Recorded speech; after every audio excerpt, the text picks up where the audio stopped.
नमस्कार दोस्तों, मैं हृदय मिश्रा आप सभी का स्वागत करता हूं डिकोड एग्जाम के डेली कैंपेन प्रोग्राम में। कैसे हैं आप सभी लोग? आई होप आप सभी लोग अच्छे होंगे, अपनी पढ़ाई को बहुत ही बेहतर ढंग से कर रहे होंगे। देखिए, आज है आपका 5 दिसंबर और आज के कुछ महत्वपूर्ण कैंपेन पर हम लोग चर्चा करें। लेकिन इसके पहले एक बात कि आप लोग थोड़ा सा नोटिस कीजिएगा, ये जो कैंपेन बेसिकली आपको कराया जाता है ये सिर्फ और सिर्फ आपके यूपी पीसीएस और आरओ एआरओ के एग्जाम के लिए नहीं होता है, बल्कि यह करंट अफेयर्स आपके जितने भी एग्जाम्स होते हैं, चाहे वो आपका वनडे एग्जाम हो, चाहे वो ट्रिपल का हो, यूजीसी नेट का एग्जाम हो, एसएससी का एग्जाम हो, रेलवे बैंकिंग का एग्जाम हो, या फिर आने वाली जो वैकेंसीज आपकी होने वाली हैं उन सभी एग्जाम्स के लिए क्या है ये रेलेवेंट है। तो आपके जो भी मित्र हैं, आपके जो भी दोस्त हैं, आप उन तक यह वीडियो पहुंचा सकते हैं जिनको व्यापक रूप से जो है इसका फायदा देखने को मिलेगा। और अगर खासकर आप पीसीएस और आरओ के अभ्यर्थी हैं, यूपीएससी के हैं, तो आपके लिए तो ये करंट अफेयर्स निश्चित तौर पर हाई है। तो आइए हम लोग आगे बढ़ते हैं, लेकिन उसके पहले आप लोग वीडियो को फटाफट जल्दी जल्दी शेयर कर दीजिए, जल्दी शेयर करिए। उसके बाद हम लोग आगे बढ़ते हैं और उसके पहले हम लोग news UP PCS foundation course की, जो कि मैं आपको आजकल डेली बता रहा हूं कि यूपी पीसीएस 2025 के लिए फाउंडेशन कोर्स जो है डिकोड एग्जाम में लॉन्च कर दिया है। इसमें आपको रिकॉर्डेड वीडियो लेक्चर्स, मेंस के साथ में प्री की तैयारी, आपका इंटरव्यू, सीसैट, आपका जितने भी स्टेप्स आपके होते सभी के सभी कराए जाएंगे। इसके अलावा डेली आंसर राइटिंग प्रैक्टिस आपकी, आपका क्विज, आपके प्री के पीवाई क्यूज, आपके मेंस के पीवाई क्यूज, ठीक है, ये सभी चीजें इसमें आपको कराई जाएंगी। शेड्यूल के अकॉर्डिंग क्लासेस होंगी। आप किसी भी टीचर से बात कर सकते हैं, कन्वर्सेशन कर सकते हैं, मुझसे जुड़ करके आप अपनी किसी भी समस्या का समाधान कर सकते हैं, या फिर आप चाहें तो गूगल फॉर्म का लिंक जो दिया गया है, आप उस गूगल फॉर्म के लिंक के माध्यम से दिया गया होगा उसको फिल करिएगा और वहां पर फॉर्म फिल करने के बाद मेरे द्वारा आपको कॉल की जाएगी और आपकी समस्याओं का समाधान किया जाएगा, या किसी अन्य टीचर के द्वारा आपकी प्रॉब्लम्स को शॉर्ट आउट करने का कार्य किया जाएगा। तो ध्यान रखिएगा। बाकी इसमें जो कुछ आप फीस वगैरह सबमिट करेंगे, अगर आपकी इंटरव्यू की कॉल आती है तो ऐसे में, यानी कि मेंस परीक्षा अगर आप उत्तीर्ण करते हैं, तो ऐसे में आपने जो फीस हमें सबमिट की होगी उस फीस को हम लोग आपको रिफंड कर देंगे, गिफ्ट के रूप में आपको वापस कर देंगे। ठीक है, तो बहुत कम फीस पर, बहुत ही नॉर्मल फीस पर यह पूरा का पूरा प्रोग्राम हम लोगों ने लॉन्च किया है। बहुत सारी चीजें इसमें दी गई हैं। आप चाहें तो इसके लिए बेसिकली जो नंबर दिए गए हैं 6307495944 या फिर 9506742546 पर आप जो है जुड़ करके मुझसे आप जो है इस पर व्हाट्सएप पे जो है मैसेज करके इस पूरे पाठ्यक्रम की जानकारी आप ले सकते हैं, या फिर आप चाहें तो गूगल फॉर्म फिल करके आप लोग जो है जानकारी प्राप्त कर सकते हैं। अगर 2025 की तैयारी के लिए अगर आपके मन में कोई शंका है, कोई डाउट है, कोई भी अगर आपको प्रॉब्लम होती है, तो सीधे तौर पर आप मुझसे जो है 2025-24 की स्ट्रैटेजी या 26 की स्ट्रैटेजी मुझसे जान सकते हैं। ठीक है, चलिए आगे बढ़ते हैं। हम लोग फटाफट करते हैं रिवीजन बिना देरी के। सबसे पहला क्वेश्चन क्या है भैया? तुरंत फटाफट अपनी कॉपीज को खोलो और या फिर अपनी आंखों को बंद करो। जैसे ही मैं प्रश्न पढ़ता हूं लास्ट डे का, तुरंत उसका उत्तर आपके जुबान पर आना चाहिए, नहीं तो ध्यान रखना कि फिर कुछ नहीं कर रहे हो। ठीक है, चलो। हाल ही में किस देश के मंत्री एडल्फो उर्सो भारत की यात्रा पर आए थे भैया? तो वो थे इटली की यात्रा पर आए थे। ध्यान रखिएगा, हाल ही में कहां पर? भारतीय उद्योग परिसंघ यानी कि CII साझेदारी शिखर सम्मेलन आयोजित किया गया, नई दिल्ली में किया गया। इसके अलावा प्रधानमंत्री उज्ज्वला योजना की शुरुआत कब हुई थी? तो वर्ष 2016 में हुई थी। चर्चाओं में क्यों था? क्योंकि संसद में एक जो है प्रश्न के उत्तर में मंत्री महोदय द्वारा जब बताया गया था कि उज्ज्वला योजना की जो पहुंच है लगभग सभी व्यक्तियों तक हो चुकी है। ठीक है, चलिए नेक्स्ट है। सरस फूड महोत्सव का आयोजन किया गया कहां पर भैया? नई दिल्ली में। नई दिल्ली में कहां पर? सीपी। कहां पर? सीपी यानी कि कनॉट प्लेस। आप लोग घूमने जाते होंगे, मैं जानता हूं। ठीक है, मुखर्जी नगर वाले, वजीराबाद वाले खासकर, और कहां वाले जानते हो? कहां वाले लोग जानते होंगे। ठीक है, चलो। 2024 में भोपाल गैस त्रासदी के कितने साल पूरे हो गए भैया? 40 साल पूरे हो गए।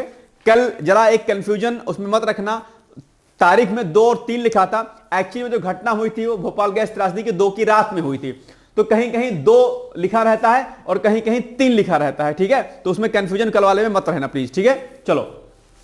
संयुक्त सैन्य अभ्यास अग्नि वॉरियर कहां संपन्न हुआ? तो वो हुआ आपका महाराष्ट्र में, याद रखिएगा। ठीक है, चलो आगे बढ़ते हैं। नेक्स्ट है एशिया ओशिनिया मौसम विज्ञान उपग्रह उपयोगकर्ता सम्मेलन कहां पर संपन्न हुआ? नई दिल्ली में। और राष्ट्रीय प्रदूषण नियंत्रण दिवस कब मनाया जाता है? तो यह मनाया जाता है आपका 2 दिसंबर का। और यहीं पर क्या आपको कंफ्यूजन हो सकता था, ध्यान रखिएगा।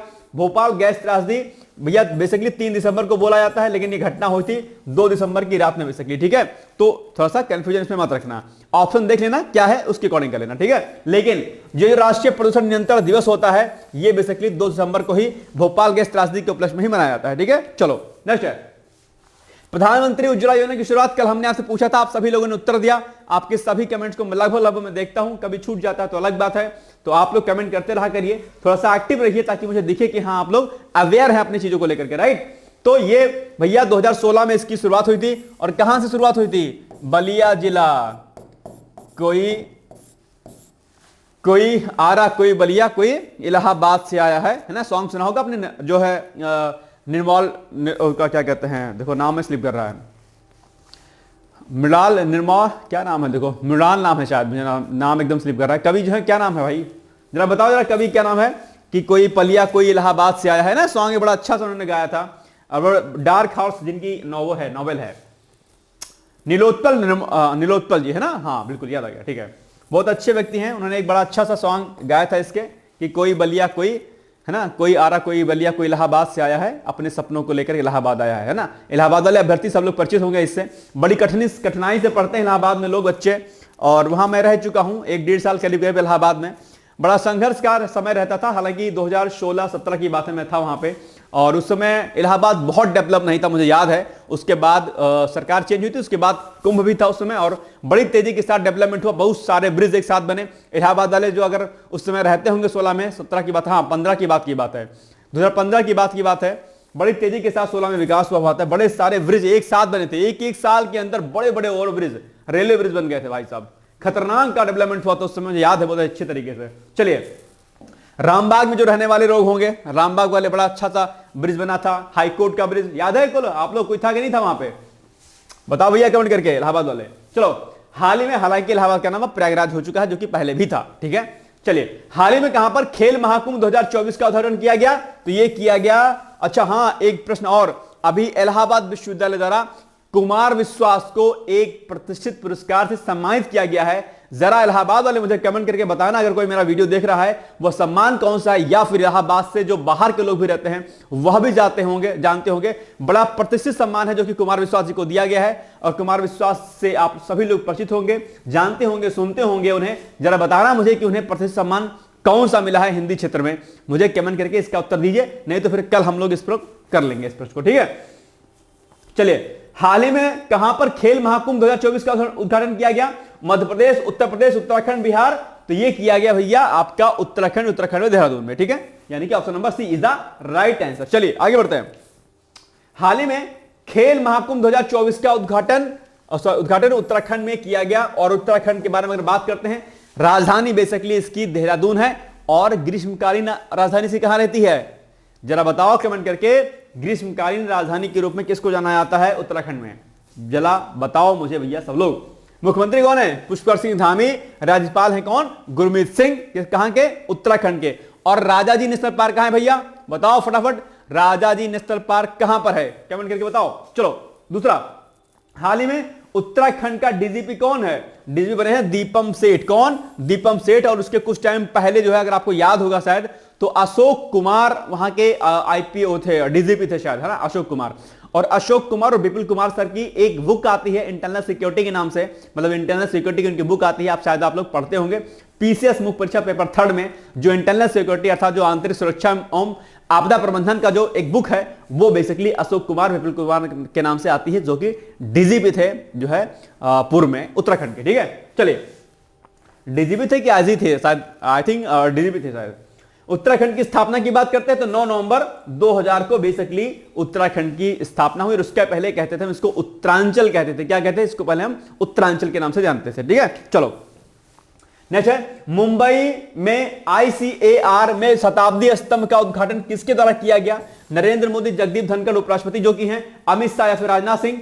तो बेसिकली इसका उद्घाटन जगदीप धनखड़ जी, और इनके साथ में जो आपके शिवराज सिंह चौहान हैं, और वो कौन से मंत्री भैया? तो मंत्री हैं आपके शिवराज सिंह चौहान जी, कृषि तथा किसान कल्याण ग्रामीण विकास मंत्री शिवराज सिंह चौहान, जो कि पूर्व में जो है एक लंबे समय तक मध्य प्रदेश के मुख्यमंत्री के रूप में उन्होंने अपना कार्यभार संभाला था। लेकिन उसके बाद में जो है सत्ता में जो है केंद्र में जो है सत्ता में जो है कौन आया? यादव जी आए। आप मुख्यमंत्री आप जानते होंगे वहां पर कौन है इस समय, ठीक है। जरा बताओ मुझे कमेंट करके कि मुख्यमंत्री के उत्तर जो है आपका क्या कहते हैं, मध्य प्रदेश में मुख्यमंत्री कौन है? सीएम कौन है? बताओ फटाफट। CAR केंद्रीय कपास प्रौद्योगिकी अनुसंधान संस्थान अपना इस बार क्या कर रहा है, शताब्दी स्थापना दिवस मना रहा है। और ऐसे में बेसिकली शताब्दी जो ये क्या कहते हैं वो है उसका शताब्दी स्तंभ, उसका उद्घाटन जो है बेसिकली वहां पर किया गया। ठीक है ना, चलो आगे बढ़ते हैं। नेक्स्ट है, ये इंग्लिश में कंटेंट है, आप चाहे तो इसको पढ़ सकते हैं। चलिए आगे। वैसे कोशिश मैं करूंगा कि मैं इंग्लिश और हिंदी दोनों में कंटेंट देना मैं शुरू कर दूं, क्योंकि डिमांड इंग्लिश वालों को भी आ रही है। मैं कोशिश करूंगा कि ये कंटेंट आपको इंग्लिश में मिलना शुरू हो जाए। ठीक है, जरा बताना कि इंग्लिश में कितने लोग कंटेंट चाहते हो, फटाफट आज जल्दी जल्दी से मुझे कमेंट करके बताओ। इंग्लिश में कितने लोग, मतलब बायलिंगुअल कितने लोग चाहते हो कंटेंट। हो सकता है थोड़ा बहुत प्लस माइनस में मिस्टेक निकल जाए एक दो, लेकिन मैं कोशिश करूंगा कि मिस्टेक ना निकले और आपके लिए क्या रहे, सुटेबल है। तो जरा कमेंट करके मुझे बताओ कि इंग्लिश में कंटेंट मतलब बायलिंगुअल हिंदी और इंग्लिश दोनों में कौन कौन चाहता है, यानी कि पीपीटी हमारे दोनों में रहे। चलो, तो बैंकिंग कानून संशोधन विधेयक 2024 के अंतर्गत बैंक खाते में नॉमिनी की संख्या 1 से बढ़ाकर कितने रखने का प्रावधान अभी कर दिया गया। कितने तक, ये आप सभी लोग बैंक खाता अपना खुलवाते होंगे, अकाउंट खुलवाते होंगे, उसमें नॉमिनी आता है, नॉमिनी में आप एक लोग का नाम ला सकते हो। लेकिन अभी ये संशोधन हुआ है किसमें, बैंकिंग कानून संशोधन विधेयक 2024। इसके अंतर्गत एक प्रावधान है कि जो नॉमिनी होता है, कौन, ये जो नॉमिनी होता है, जो कि पहले केवल 1 रहता था, अब आप इसको 1 से बढ़ा करके 4 कर सकते हो, कोई दिक्कत यहां पर नहीं होगी। ठीक है, तो ये ऑप्शन नंबर आपका सी होगा बेसिकली सही उत्तर। ठीक है, बढ़िया प्रश्न है, इंपॉर्टेंट है। जरा तुरंत फट से इसके सामने क्या लगाओ भैया, टिक लगा लो तुरंत, नहीं तो बैठे रहोगे ऐसे। चलो आगे बढ़ो। तो बैंकिंग कानून संशोधन विधेयक 2024 के अंतर्गत बैंक खाते में नॉमिनी की संख्या 1 से बढ़ाकर 4 रखने का प्रावधान किया गया है। और लोकसभा ने, आज नहीं कर दो, मतलब कल परसों की बात है ये, लोकसभा ने बैंकिंग कानून संशोधन विधेयक 2024 पारित कर दिया। और इस विधेयक के अंतर्गत भारतीय रिजर्व बैंक अधिनियम 1934, जरा ध्यान रखना, क्या भारतीय रिजर्व बैंक अधिनियम 1934, बैंकिंग विनियमन अधिनियम 1949, स्टेट बैंक ऑफ इंडिया अधिनियम 1955, बैंकिंग कंपनी उपकरणों का अधिग्रहण और अंतरण अधिनियम 1970 और बैंकिंग कंपनी उपकरणों का अधिग्रहण और अंतरण अधिनियम 1980 को संशोधित करने का प्रावधान किया गया है। यानी कि यह प्रश्न आपके कुछ इस प्रकार से भी पूछ सकता है कि हाल ही में केंद्र सरकार द्वारा बैंकिंग कानून संशोधन विधेयक 2024 जो पारित किया गया है वो किसके स्थान पर पारित किया गया है, या किसको जो है वो अधिनियमित करता है एक तरीके से।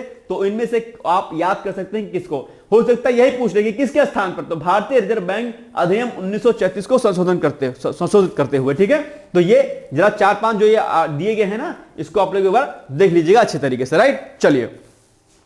विश्व में 2 पहिया वाहनों की बिक्री के मामले में चीन से आगे कौन सा देश हुआ भैया, अमेरिका, ऑस्ट्रेलिया, भारत, जापान, जल्दी जल्दी बताओ। वैसे तो मुझे लगता है कि इसका उत्तर शायद आप बता सकते हैं, और अगर कंफ्यूजन होगा तो 2 ऑप्शन में आपको कंफ्यूजन हो सकता है, एक में हो सकता है भारत में और दूसरे में कंफ्यूजन हो सकता है आपको जापान में। लेकिन अगर थोड़ा सा माइंडेड पर्सन है आप तो भारत को आप तुरंत टिक लगाएंगे। ठीक है, भारत क्यों, क्योंकि आबादी के मामले में भाई सिंपल सी बात है, भारत ही है आगे जो है। ठीक है, और ऐसे में दोपहिया अगर वाहनों की अगर बिक्री की बात करते हैं तो चीन से आगे निकल गया है। सभी के पास इस समय क्या है, बाइक है। जब हम कहीं पैदल चलते थे तो हमें लगता था कि साइकिल आ जाए, जब साइकिल आ गई तो हमको लगता था रेंजर साइकिल और गेयर वाली साइकिल आ जाए, जब वो आ जाती तो हमको लगता है एक बाइक आ जाए, जब बाइक लगती तो लगता है कि एक अच्छी वाली बाइक आ जाए। और हमारी अपेक्षाएं और आकांक्षाएं हमेशा बढ़ती रहती हैं। एक बात ध्यान रखिएगा कि स्वास्थ्य के दृष्टिकोण से अगर आपको हेल्दी रहना है तो छोटे छोटे डिस्टेंस में जो आप बाइक लेकर ढुर से निकल जाते हो ना, भगाते हो एकदम बिना लाइसेंस के मत जाना। ठीक है, थोड़ा साइकिल का प्रयोग करो, पर्यावरण के दृष्टिकोण से भी क्या रहेगा, फायदेमंद रहेगा, और आपके स्वास्थ्य के दृष्टिकोण से भी बहुत ज्यादा फायदेमंद रहेगा।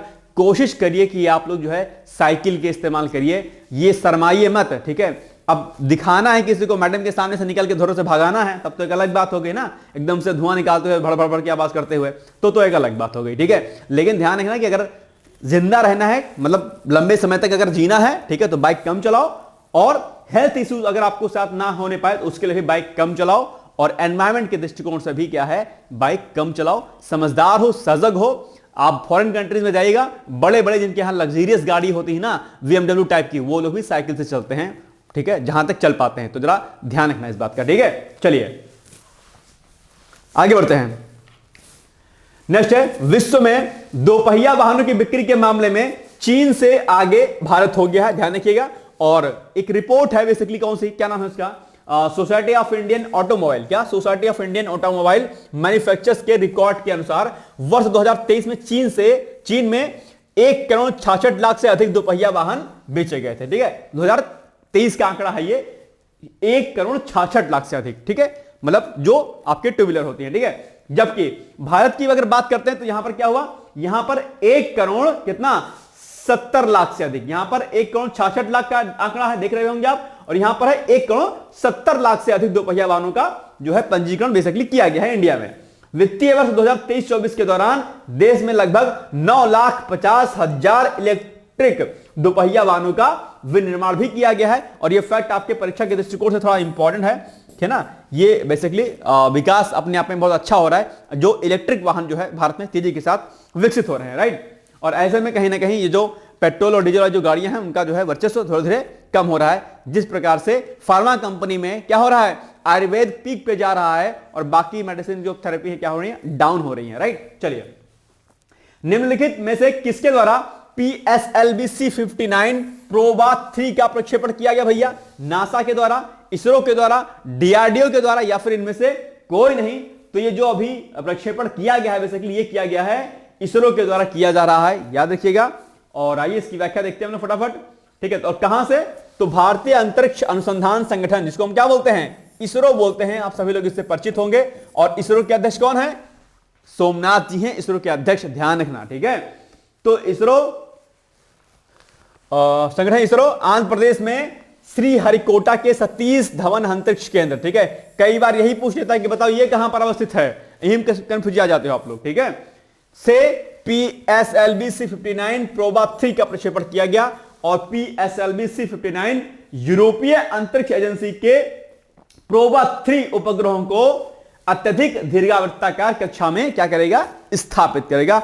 आजकल इंडिया अंतरिक्ष क्षेत्र में स्पेस टेक्नोलॉजी में अपने आप में बहुत तेजी के साथ बढ़ रहा है। और दरअसल यह भारत के उभरते हुए वर्चस्व का जो है प्रतीक है अपने आप में। भारत का वैश्विक महाशक्ति बनने के रूप में प्रतीक है अपने आप में। बहुत तेजी के साथ जो है टेक्नोलॉजी और स्पेस टेक्नोलॉजी में इंडिया बड़ी तेजी के साथ क्या हो रहा है, विकसित हो रहा है। यह बदलते हुए भारत के, उभरते हुए भारत की, समृद्ध होते हुए भारत की एक बड़ी अपनी जो है क्या है, छाप है। देखते हैं भारत कहां जाता है, अपने पुराने विरासत को प्राप्त कर पाता है या नहीं। लेकिन ऐसे में आपकी अहम भूमिका है। आप जो युवा हैं, जो पढ़ाई कर रहे हैं, चाहे वो आप सिविल सर्विसेज की तैयारी कर रहे होंगे, किसी अन्य क्षेत्र में जा रहे होंगे, आपके ऊपर ही देश कंधे में है। स्क्रॉल करते रहेंगे इंस्टाग्राम तो कुछ नहीं होगा भैया, ध्यान रख लीजिएगा इस बात का। अगर आप अवेयर रहेंगे अपनी चीजों को लेकर के तो चीजें क्या होंगी, बेहतर होंगी, राइट। चलिए, तो इसरो की वाणिज्यिक शाखा न्यू स्पेस इंडिया लिमिटेड को यूरोपीय अंतरिक्ष एजेंसी से यह ऑर्डर मिला है। ठीक है, कहां से? इसरो की वाणिज्यिक शाखा न्यू स्पेस इंडिया लिमिटेड को यूरोपीय अंतरिक्ष एजेंसी से। ठीक है, याद रखिएगा, यह प्रश्न भी आपसे पूछ सकता है। प्रोबा 3 उपग्रह कक्षा में पहुंचने के बाद विभाजित हो जाएंगे। ये उपग्रह सूर्य के कोरोना, उसके आसपास के वातावरण, अंतरिक्ष के मौसम और सोलर विंड का अध्ययन करेंगे। और अगर बात हम लोग इसरो की स्थापना की करते हैं तो इसरो की स्थापना 15 अगस्त 1969 को हुआ था, जो कि आपके लिए क्या है, इंपॉर्टेंट है। और इसरो के वर्तमान अध्यक्ष कौन है? एस सोमनाथ है भैया। ये दोनों फैक्ट आपके एग्जाम में अक्सर पूछे जाते हैं, तो उसको भी आपको क्या करना है, नोट डाउन कर लेना है, राइट। चलो आगे बढ़ते हैं हम लोग। नेक्स्ट है अंतरराष्ट्रीय दिव्यांग दिवस मनाया जाता है। कब मनाया जाता है? 3 दिसंबर, 4 दिसंबर, 5 दिसंबर, 6 दिसंबर। तो ये मनाया जाता है कब? इस पर हमने एक आर्टिकल कराया हुआ है, जरा देख लेना। बहुत इंपॉर्टेंट वो आर्टिकल है आपके प्री प्लस मेंस के लिए, चाहे यूपीएससी वाले हो, चाहे पीसीएस वाले हो, बीपीएससी वाले हो, एमपीपीसीएस वाले हो, आरपीएससी वाले हो, सीजीपीएससी वाले हो। वह आर्टिकल देख लेना, बैठे मत रहना, इंपॉर्टेंट आर्टिकल है। और हां, आपको मैं अब आर्टिकल सारे के सारे कराना शुरू कर दिया हूं। योजना, कुरुक्षेत्र, आपके न्यूज़पेपर के इंपॉर्टेंट आर्टिकल्स, महत्वपूर्ण दिवस, ये सारी चीजें दरअसल आपको फ्री ऑफ कॉस्ट कराई जाएंगे डिकोड एग्जाम के पहल पर। मेरे साथ आप लोग उन आर्टिकल्स को देखिएगा, निश्चित मानिएगा, कंफर्म मानिएगा कि उससे आपको जबरदस्त फायदा होगा। लेकिन उसको देखना पड़ेगा आपको, बैठे रहोगे ऐसे बुत्त बने तो कुछ नहीं कर पाओगे। ठीक है, चलो। तो 3 दिसंबर को अंतरराष्ट्रीय दिव्यांग दिवस मनाया जाता है। इस आर्टिकल जरूर देखिएगा, मैंने कराया हुआ यूट्यूब पर। ठीक है, चलो। अंतरराष्ट्रीय दिव्यांग दिवस 3 दिसंबर को मनाया जाता है। यह दिवस विकलांग लोगों के अधिकारों और कल्याण को बढ़ावा देने के, उनकी स्थिति के बारे में जागरूकता बढ़ाने के लिए मनाया जाता है।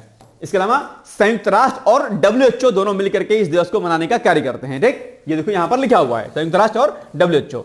राष्ट्रपति द्रौपदी मुर्मू ने क्या किया, अभी अभी जो है जो 33% दिव्यांग लोग हैं उनको जो है क्या किया अभी हाल ही में जो है पुरस्कारों से सम्मानित किया है नई दिल्ली में। ठीक है। दूसरा, अगर विषय की बात करते हैं, थीम की बात करते हैं, जो कि बहुत ही आपके लिए क्या है इंपॉर्टेंट है, तो जो इसकी विषय है, विषय क्या है, समावेशी और टिकाऊ भविष्य के लिए दिव्यांगजनों के नेतृत्व को क्या करना, बढ़ावा देना। जो भी दिव्यांग लोग हैं अगर आप उनको आत्मनिर्भर बनाते हैं, यदि आप उनको सशक्त बनाते हैं, तो निश्चित तौर पर इनका जो है प्रयोग हम लोग देश के विकास में बड़े अच्छे तरीके से कर सकते हैं। ठीक है। चलो नेक्स्ट है, वर्ष 2024 में सुगम्य भारत अभियान के कितने वर्ष पूरे हो गए? 7 वर्ष, 8 वर्ष, 9 वर्ष या फिर 10 वर्ष? तो वर्ष 2024 में सुगम्य भारत अभियान के 9 वर्ष पूरे हो गए हैं। और सुगम्य भारत अभियान जो है उसका संबंध किससे है? तो उसका संबंध बेसिकली है, आइए हम देखते हैं उसका संबंध किससे है, दिव्यांगजनों के लिए एक सुगम और समावेशी भारत का निर्माण करना। ठीक है। यह सुगम भारत अभियान का क्या है, लक्ष्य है। 9 वर्ष इसके भी पूरे हो गए हैं। शुरुआत इसकी हुई थी 3 दिसंबर 2015 को। ठीक है। तो सुगम भारत अभियान की शुरुआत कब हुई थी? 3 दिसंबर 2015 को। ठीक है। इंपॉर्टेंट भैया, नोट कर लेना इसको। ठीक है। चलो नेक्स्ट है, डॉक्टर राजेंद्र प्रसाद की जयंती कब मनाई जाती है? 3 दिसंबर, 4 दिसंबर, 5 दिसंबर, 6 दिसंबर। तो डॉक्टर राजेंद्र प्रसाद की जो जयंती है बेसिकली मनाई जाती है आपका 3 दिसंबर को, यानी कि option number A is the right answer. ठीक है। अब जितने भी इंपॉर्टेंट आर्टिकल्स होंगे सब आपको मिलना शुरू हो जाएंगे पूरे मनोयोग के साथ। खासकर 2024 प्री का जो एग्जाम अभी देने वाले होंगे उनके लिए 24 के मेंस जो होगा या 25 में जो एग्जाम देंगे, 26 में जो एग्जाम देंगे, बहुत सारे इंपॉर्टेंट आर्टिकल्स मैं लेकर आने वाला हूं। जरूर देखिएगा और ज्यादा से ज्यादा उस वीडियो को आप लोग शेयर भी किया करिएगा। ठीक है। चलो, तो डॉक्टर राजेंद्र प्रसाद की जयंती 3 दिसंबर को मनाई जाती है। जन्म की अगर हम बात करते हैं तो 3 दिसंबर 1884 को इनका जन्म हुआ था। और मृत्यु की अगर बात करते हैं 28 फरवरी 1963 यानी कि 1963। वे भारत के प्रथम राष्ट्रपति के रूप में क्या होते हैं, जाने जाते हैं। और भारतीय स्वतंत्रता संग्राम में इनका बड़ा योगदान रहा है। ठीक है। बाकी प्रश्न आपसे फिर से पूछ रहा हूं कि अंतरराष्ट्रीय विकलांग दिवस कब मनाया जाता है? 1 दिसंबर, 2 दिसंबर, 3 दिसंबर या फिर 4 दिसंबर? कमेंट करके मुझे बताइएगा आप लोग जल्दी से। और बाकी यूपीपीसीएस और आरओ टेस्ट सीरीज अभी चल रही है। आप चाहें तो इस टेस्ट सीरीज के माध्यम से अपने प्रश्नों का आप जो है रिवीजन कर सकते हैं। पूरे पाठ्यक्रम का 9000 प्रश्न यहां पर दिए जाएंगे। 9000 प्रश्नों के माध्यम से पूरे पाठ्यक्रम का सिलेबस किया जाएगा। बहुत नॉर्मल से फीस है और इसमें आपको 15 आरओ का टेस्ट और 10 पीसीएस का टेस्ट आपको देखने को मिलेगा। साथ में ही 5 आपको सीसैट फुल लेंथ टेस्ट आपको देखने को मिलेंगे। और ये जो भी इसका डिस्क्रिप्शन होगा, वो डिस्क्रिप्टिव जो सॉल्यूशन होगा वो बेसिकली आपको बायलिंगुअल देखने को मिलेगा। ठीक है। तो आप लोग इस प्रोग्राम से जुड़ करके अपने को जांच सकते हैं, अपने आप को परख सकते हैं। अच्छा प्रोग्राम है, निश्चित तौर पर आपको इससे फायदा मिलने वाला है। ठीक है। अगर इस प्रोग्राम से आपको जुड़ना है तो उसके लिए आपको व्हाट्सएप पर लिखना होगा वीडियो टेस्ट और उसको लिख करके आपको भेज देना होगा 9506742546 या फिर 6307495944 पर। ठीक है। तो ये इंपॉर्टेंट न्यूज थी, आप लोग इससे जुड़िए और अपनी तैयारी को बढ़िया करिए। बाकी अब आज आपके लिए जो है निबंध का एक प्रश्न है कि जैविक कृषि के रूप में आत्मनिर्भर होता हुआ भारत, इस पर आपको लिखना है निबंध। जो आरओ वाले अभ्यर्थी हैं वो लोग 600 शब्दों में लिखिएगा, जो पीसीएस वाले अभ्यर्थी हैं वो इसको 700 शब्दों में लिखेंगे, ध्यान रखिएगा। ठीक है। ये हो गया इंपॉर्टेंट आज का हमारा जो है क्लास। आई होप कि आपको लेक्चर अच्छा लगा होगा। हम लोग अब लेक्चर जो है क्या कहते हैं, जो अगला लेक्चर करेंगे और अगला जो हम लोग आर्टिकल करेंगे वो न्यूज़पेपर पर आधारित होगा, योजना पर, कुरुक्षेत्र मैगजीन पर आधारित होगा, या अलग अलग मैगजीन्स में जो इंपॉर्टेंट आर्टिकल्स होते हैं उन पर हम लोग चर्चा किया करेंगे। बहुत इंपॉर्टेंट वो आर्टिकल हुआ करे होंगे। आप लोगों ने, अधिकतर लोगों ने एडमिशन भी ले लिया होगा पीसीएस की और जो है फाउंडेशन कोर्स में। जिन्होंने एडमिशन लिया है वो अभ्यर्थी भी और जिन्होंने एडमिशन नहीं लिया है वो अभ्यर्थी भी इस जो है हमारे आर्टिकल्स को जरूर देखा करिएगा। तो आर्टिकल प्रोग्राम में आप सभी का स्वागत है। कल से हम लोग, परसों से हम लोग इसकी बिगिनिंग कर रहे हैं। तब तक आप लोग पढ़ते रहिए, मस्त रहिए, व्यस्त रहिए। ऑल द बेस्ट है and thank you so much. Bye bye, take care.